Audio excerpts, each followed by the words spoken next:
One of my top animals I've always wanted is a big Alaskan moose. And to be fair, I didn't know if I'd ever get to do it, just because guided hunts, outfitted hunts, they're so expensive, and if you can afford them, great, they're definitely worth it. But I knew mine would have to be a do-it-yourself, and man, it's just, there's so many places to go. It's such a big state that, doing research, sometimes you just don't come up with much. A lot of float hunts out there, a lot of different services.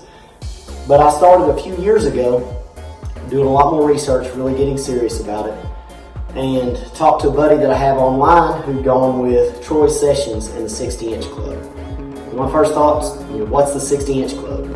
And for those of you wondering, it's still a do-it-yourself hunt. Troy has spent years taking his friends out, himself, his wife, hunting moose and caribou in all these areas, and you're purchasing a hunt planner when you go with a 60-inch club. What it is your own specific area that you'll be by yourself.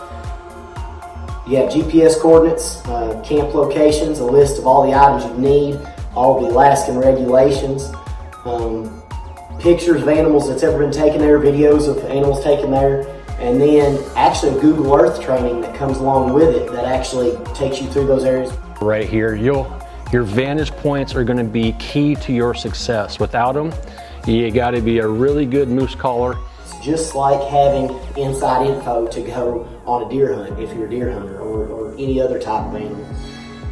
And when I first talked to Troy, I was like, man, that sounds awesome, but I had so many hunts planned and was trying to get out and do some of those. So a buddy of mine I talked to in Utah by the name of Rusty, I was actually in Africa, and he was like, man, let's just go for it, let's do it. And so I was in Africa when I booked this, and was all excited, come home, told the wife, hey, while I was gone, I booked another hunt. So she let me go, and we're still together, so that's always a plus. But we landed. This moose came from an area called Caribou Lake. The first 6 days there, I was focused on caribou just because it was before the rut, and I didn't see any moose. Then the 7th day it turned loose. We saw multiple cows and saw a different bull every day. I actually took the nicest one. Saw another one with a little better mass, a little better pans, shorter brow tines, but another wide bull. This particular one is 64.5 inches wide. Gross scores 230 and 2/8, and nets 226 and 4/8. So he does qualify for the Boone Crockett minimum. Just a phenomenal animal. You can see him.